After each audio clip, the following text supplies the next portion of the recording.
Hello everyone, it's Adele from REEP. This week we're going to be making a collaged book cover to keep any of your gardening notes or photographs safe. Let's get started.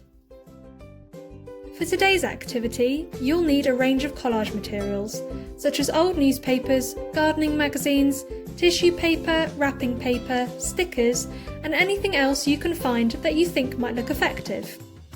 You'll also need a piece of card, the colour is up to you, some scissors and some glue, and then sticky back plastic, which is optional if you'd like to make your collage even more secure. Decide what you're going to use your book cover for, and then cut your card to the right size. I'm using mine as a cover for my notebook. Go through your collage materials and decide on a theme. My theme is going to be nature. Find pictures and colours that fit in with your theme and cut them out of your magazines and papers. Organise them in a pile with a rough idea of how you're going to layer them onto your card. Now it's time to begin your collage.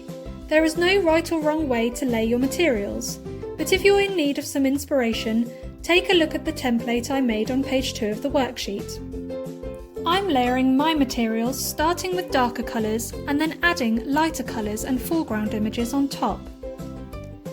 Once I've done this, I've picked a main image which is the biggest on my page and framing it by sticking my other smaller images around it.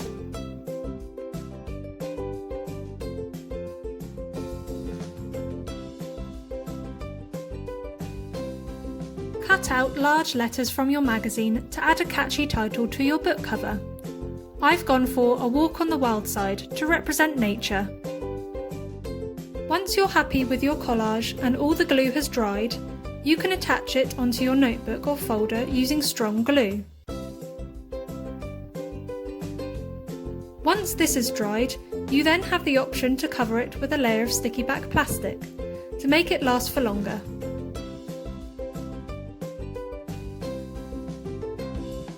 I'm really pleased with my nature-themed collage. Have fun making yours this week and upload any photos to Instagram or Facebook and tag REEP so that we can see what you've been up to. Bye!